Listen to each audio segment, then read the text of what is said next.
धनबाद यानी कि भारत का कोयला राजधानी, और कोयला के नाम से ही धनबाद को ही जाना जाता है। यहाँ पे कोयला उत्खनन के साथ साथ अवैध कोयला का भी उत्खनन का धूम मचा हुआ है। इसे रोकने के लिए हाईकोर्ट द्वारा कोयला चोरी मामले में सीबीआई जांच के आदेश पर धनबाद के सांसद ढुल्लू महतो ने खुशी जाहिर की। धनबाद हाईकोर्ट द्वारा कोयला चोरी के मामले में सीबीआई जांच के आदेश के बाद धनबाद के सांसद ने प्रेस वार्ता कर खुशी जाहिर करते हुए कहा कि हाईकोर्ट के फैसले को नवरात्रि में माता का आशीर्वाद बताते हुए जमकर सराहना की और कहा कि अवैध खनन में सैकड़ों मजदूरों की जान गई है। हेमंत सरकार संगठन में धनबाद के पूर्व एसएसपी संजीव कुमार के कार्यकाल में धनबाद में लूट की आजादी थी। अवैध कारोबार के खिलाफ आवाज उठाने पर उन्हें भी षड्यंत्र के तहत जेल भेज दिया जाता था। अब सीबीआई की जांच में सब दूध का दूध और पानी का पानी हो जाएगा। संजीव कुमार के बागमारा डीएसपी से एसएसपी तक के सफर में धनबाद में जमकर खनिज संपदाओं की लूट करवाई है। कोर्ट के आदेश के बाद धनबाद की जनता में खुशी की लहर है। सभी भ्रष्ट अधिकारियों पर कार्रवाई होनी चाहिए। ये बात बिल्कुल सही है, क्योंकि अवैध खनन के चलते अक्सर देखा गया है कोई न कोई हादसा होते रहता है और उसका किसी तरह से कोई भरपाई नहीं होता है जान छुड़ा करके। और जो गरीब मजदूर लोग हैं कुछ पैसे के लालच में अवैध खनन में घुस करके कोयला का उत्खनन करते हैं। आइए देखते हैं एक रिपोर्ट हमारे संवाददाता चंदन पॉल धनबाद से। को हार्दिक दिल से स्वागत करते हुए मैं झारखंड की जनता की ओर से हार्दिक स्वागत करता हूं। न्यायालय के सम्मान करता हूं। तो न्यायालय का निर्णय जो आया है, हमारे धनबाद के पूर्व एसएसपी संजीव कुमार के कार्यकाल में जो अवैध माइनिंग के दौरान कोयला राष्ट्रीय संपत्ति का जो अपार भंडार का लूट हुआ है, इसका सीबीआई जांच का जो निर्णय दिया जांच का, इसका मैं पुनः स्वागत करते हुए मैं माँ जगजननी दुर्गा जी से यही प्रार्थना करेंगे, दूध का दूध और पानी का पानी अब तो होना ही तय हो चुका है। और निश्चित तौर पर सत्य परेशान हो सकता है, पराजित कभी नहीं हुआ है। और मैंने लगातार पूर्व एसएसपी संजीव कुमार के खिलाफ ये शुद्ध रूप से, आज मैं फिर दोहरा रहा हूँ, ये शुद्ध रूप से वर्दी पहन के क्राइम किया है। एक क्रिमिनल से भी बड़ा एक क्रिमिनल है। एक क्रिमिनल तो मर्डर करता है, जेल चला जाता है, छूट के चला आता है, मगर ये वर्दी पहन के क्राइम करना, इससे बड़ा अपराध इस धरती पर नहीं हो सकता है। इसका जीता जागता उदाहरण मैं आप लोगों के बीच में पेश भी करना चाहूँगा। 2010 या 11 में उसका पोस्टिंग बाघमारा के ओएसडीओपी के रूप में, डीएसपी के रूप में हुआ था। उसके बाद हमको जब जानकारी हुई और वहाँ पे जब लोगों से क्राइम करवाने लगे, कोयला चोरी करवाने लगे, तब से ही मैं लगातार सरकार के संज्ञान में, राज्य सरकार के, केंद्र सरकार के संज्ञान में मैं देता रहा। इसका जीता जागता उदाहरण फाइल है। ये संजीव कुमार के ही खिलाफ सारा लिख के दिए हुए हैं और सारा जगह आप इसको, आप लोग लेटर नंबर ले सकते हैं, इसका लेटर नंबर ले सकते हैं, एक एक नंबर।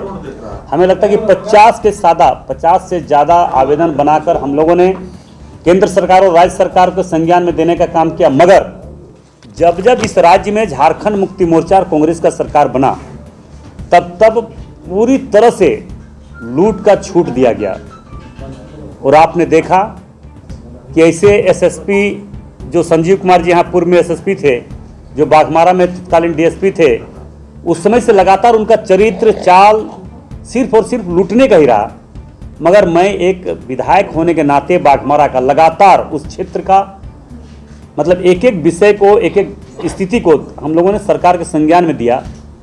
तो ऐसे लोगों पर कार्रवाई क्या करे एसएसपी संजय, जो तत्कालीन वहाँ के पूर्व डीएसपी थे जब 2011 में, तो उस पर कार्रवाई करने के छोड़ के उसको प्रमोशन देते गया। और कोयला चोरी जहाँ कहाँ ज़्यादा से ज़्यादा कर सकता है, वैसे जगह पर झारखंड के कोने कोने में उसको पोस्टिंग किया गया।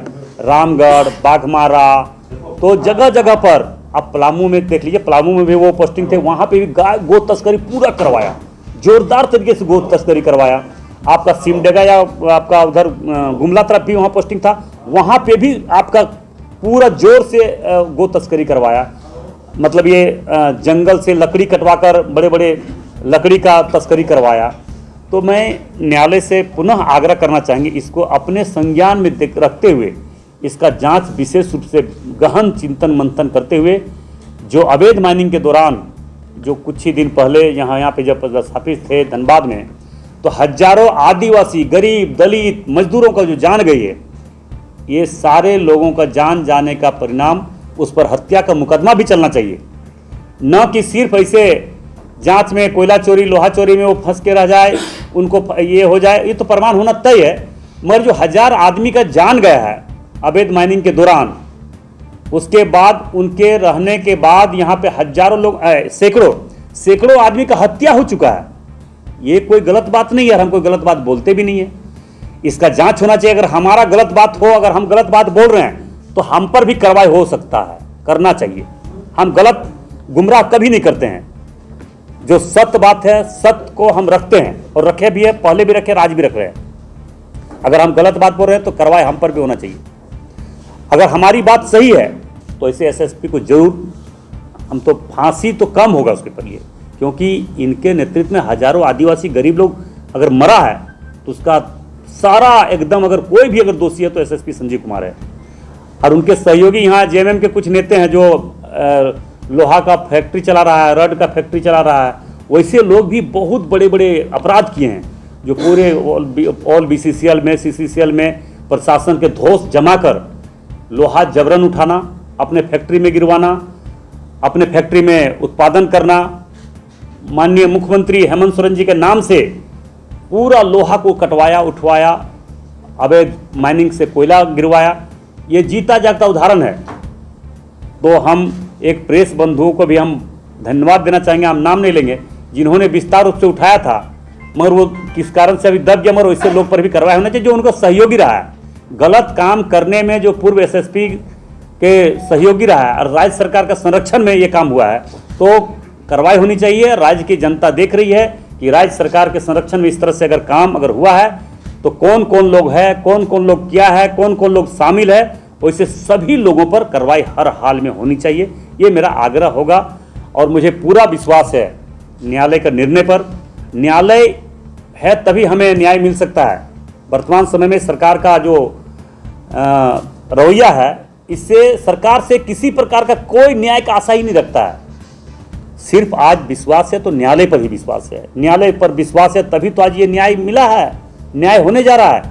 और ये जानते हैं कि जब इस धरती पर असुरों का आतंक हो रहा था, आतंक बढ़ा था, तब भगवान माँ दुर्गा जगदन्नी का अवतार हुआ था और उसी समय वध भी हुआ था भैंसासुर का। तो कलस्थापन कल था और कल कलस्थापन के दिन ही ये निर्णय आया है। तो निश्चित तौर पर माँ जगदन्नी दुर्गा जी जो इतने बड़े अपराध किया है, आतंक किया है, और जो असुर के रूप में पूर्व एसएसपी संजीव कुमार के नेतृत्व में हजारों आदिवासी गरीब लोग जिनके जाने गई हैं, जिनके बाल बच्चे रोड पर अभी रो रहे हैं, भटक रहे हैं, बिलक रहे हैं, उनको न्याय। आप देख रहे हैं सब पर नजर। धन्यवाद।